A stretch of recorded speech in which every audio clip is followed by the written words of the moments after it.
1-2 ആഴ്ച മുമ്പ് ബോഡിയൊക്കെ ഒന്ന് സെറ്റാക്കാൻ വേണ്ടിയിട്ട് ജിമ്മിൽ പോയി ചേർന്നായിരുന്നു. അപ്പോഴാണ് ഞാൻ ആലോചിച്ചത്, അതായത് ഇത്രയും ടെക്നോളജിയും കാര്യങ്ങളൊക്കെ ഉള്ള സ്ഥിതിക്ക്, ഈ മെഡിക്കൽ ഫീൽഡിലൊക്കെ ഇത്രയും അധികം ടെക്നോളജിക്കലി അഡ്വാൻസ്ഡ് ആയ സ്ഥിതിക്ക് ഈ ജിമ്മിൽ പോകാണ്ട് മസിൽ വെക്കാൻ പറ്റണ എന്തെങ്കിലും ഒരു സെറ്റപ്പ് ഇവർ ഉണ്ടാക്കിയിട്ടുണ്ടാവുമെന്ന് ഞാൻ ഒന്ന് ജസ്റ്റ് ഒന്ന് ആലോചിച്ച് നോക്കി.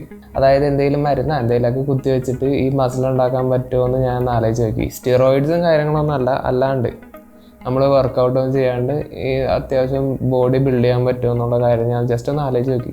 എളുപ്പ വഴി കൂടെ പോകണമല്ലോ നമ്മുടെ മലയാളികളുടെ പൊതുവായിട്ടുള്ള ഒരു രീതി. അപ്പോൾ ഇങ്ങനെ എന്തെങ്കിലും ഒരു സാധ്യത ഉണ്ടോ എന്ന് ഞാൻ ചുമ്മാ ഒന്ന് ഗൂഗിളിലും യൂട്യൂബിലൊക്കെ ചുമ്മാ ഒന്ന് റിസർച്ച് ചെയ്ത് നോക്കിയപ്പോഴത്തേനും ഒരു അടിപൊളി സംഭവം ഞാൻ കണ്ട്. അതായത് ഞാനിപ്പോൾ എന്താണോ മനസ്സിലാലോചിച്ചത് അതേ സംഭവം ഇവർ കണ്ടുപിടിച്ചിട്ടുണ്ട്.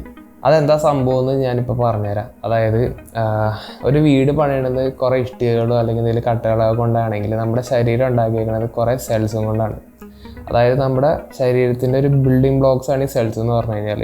ഈ സെല്ലിൻ്റെ അകത്ത് ഓരോ സെൽസിൻ്റെ അകത്തും ഈ DNA അങ്ങനെയുള്ള സംഭവങ്ങളൊക്കെ ഉണ്ടാവും. അപ്പോൾ ഈ DNA നമുക്ക് എങ്ങനെയെങ്കിലും ഒന്ന് മോഡിഫൈ ചെയ്യാൻ പറ്റിയിട്ടുണ്ടെങ്കിൽ നമുക്ക് ഈ പറഞ്ഞ പോലെ ഈ മസിൽ കൂട്ടാനോ കുറയ്ക്കാനോ അതോ വെയിറ്റ് കൂട്ടാനോ കുറയ്ക്കാനോ ഒക്കെ സാധിക്കുമെന്നുള്ളൊരു സംഭവം ഞാൻ കണ്ടു. അതായത് നമ്മുടെ ശരീരത്തിൽ മസിൽ ഉണ്ടാവണമെങ്കിൽ പ്രോട്ടീൻ വേണം എന്നുള്ളൊരു തിങ്കിങ് ആണ് നമുക്ക് എല്ലാവർക്കും.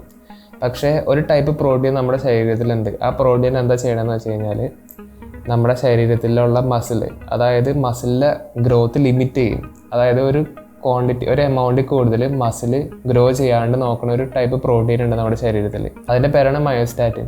അതായത് ഈ മയോസ്റ്റാറ്റിൻ എന്നുള്ള പ്രോട്ടീൻ നമ്മുടെ ശരീരത്തിൽ ഇല്ല എങ്കിൽ നമ്മുടെ മസിൽ ഗ്രോത്ത് കൂട്ടാൻ പറ്റും എന്നുള്ള സംഭവം ഞാൻ കണ്ടു. പക്ഷേ ഈ മയോസ്റ്റാറ്റിൻ എന്ന് പറഞ്ഞ സംഭവം നമ്മുടെ DNA അകത്താണുള്ളത്. നമ്മുടെ ശരീരത്തിലെ സെൽസ് എന്ന് പറഞ്ഞു കഴിഞ്ഞാൽ വളരെ ചെറിയൊരു സംഭവമാണ്. അതിൻ്റെ അകത്താണ് ഈ പറഞ്ഞ ഈ മയോസ്റ്റാറ്റിനും DNA കാര്യങ്ങളൊക്കെ ഇരിക്കുന്നത്. ഇത്രയും ചെറിയ DNA ഈ മയോസ്റ്റാറ്റിൻ ഊരിക്കളയാന്ന് പറഞ്ഞു കഴിഞ്ഞാൽ അതിനനുസരിച്ചുള്ളൊരു ടൂള് നമുക്ക് വേണം. അതായത് എന്തെങ്കിലും ഒരു വർക്ക് ചെയ്യണമെങ്കിൽ നമുക്ക് എന്തെങ്കിലും അതിന് പ്രോപ്പറായിട്ടുള്ളൊരു ടൂള് വേണ്ടേ. DNA എഡിറ്റ് ചെയ്യുന്ന ടൂളും അതിൻ്റെ ടെക്നിക്കും കാര്യങ്ങളൊക്കെ ശരിക്കും ഉണ്ട്. പക്ഷേ അത് അത്രയ്ക്ക് ഫീസിബിൾ അല്ലായിരുന്നു. ലൈക്ക് ഒരുപാട് കോംപ്ലക്സ് ആയിട്ടുള്ള ഒരു പ്രൊസീജിയർ ആണെന്നാണ് ഞാൻ കേട്ടേക്കുന്നത്. അതുമാത്രമല്ല ഇതിൻ്റെ പ്രിസിഷൻ കുറച്ച് കുറവായിരുന്നു. അതായത് കറക്റ്റായിട്ട് ഇന്ന സ്ഥലത്ത് ഇന്ന സാധനം കട്ട് ചെയ്ത് മാറ്റാം അങ്ങനെയുള്ള സംഭവങ്ങളൊന്നും ചെയ്യാൻ പറ്റില്ല. ഈ ഒരു പർപ്പസിന് വേണ്ടി അല്ലെങ്കിൽ DNA കറക്റ്റായിട്ട് എഡിറ്റ് ചെയ്യാൻ വേണ്ടിയിട്ട് ഇവരൊരു ടൂൾ അങ്ങോട്ട് ഡെവലപ്പ് ചെയ്തു. അതിൻ്റെ പേരാണ് CRISPR-Cas9.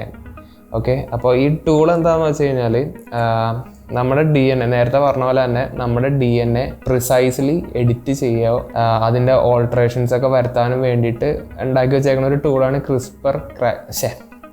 CRISPR-Cas9. ഞാനിപ്പോൾ ഈ പറഞ്ഞ ഈ മയോസ്റ്റാറ്റിൻ റിമൂവ് ചെയ്യാൻ വേണ്ടി മാത്രമല്ല ഇത് യൂസ് ചെയ്യുന്നത്, പല കാര്യങ്ങൾക്ക് വേണ്ടി ഇത് ഉപയോഗിക്കാം. ഇതിപ്പോൾ ഞാൻ ഈ മസിൽസിൻ്റെ കാര്യം പറയണതുകൊണ്ട് ഇത് എടുത്ത് പറഞ്ഞതേ ഉള്ളൂ.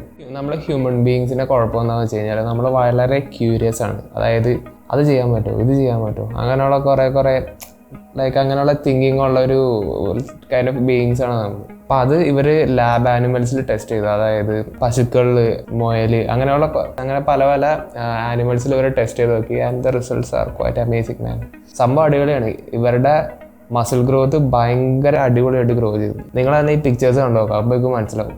പക്ഷേ ഇപ്പോൾ ഈ പറഞ്ഞ കാര്യങ്ങളും ഈ മയോസ്റ്റാറ്റിൻ റിമൂവ് ചെയ്യണ പരിപാടിയൊന്നും നമ്മുടെ ഹ്യൂമൻ ടെസ്റ്റിങ്ങിലൊന്നും പറ്റില്ലായിരിക്കും. അതൊരു വീഡിയോക്ക് വേണ്ടി എന്ന നിലയ്ക്ക് ഞാൻ പറഞ്ഞതാണ്. ഈ ഒരു സംഭവം വളരെ ഇൻട്രസ്റ്റിംഗ് ഫാക്റ്റായിട്ട് തോന്നുകയും അത് നിങ്ങളോട് ഷെയർ ചെയ്യണമെന്ന് എനിക്കുണ്ടായി. അപ്പോൾ അത്രയൊക്കെ ഉള്ളൂ. അപ്പോൾ ഭാവിയിൽ ചിലപ്പോൾ ഇങ്ങനെയുള്ള സംഭവങ്ങളൊക്കെ ഹ്യൂമൻ ടെസ്റ്റിങ്ങിനും കാര്യങ്ങളിലൊക്കെ വരുമായിരിക്കും. അപ്പോൾ ശരി, അടുത്ത വീഡിയോയിൽ കാണാം.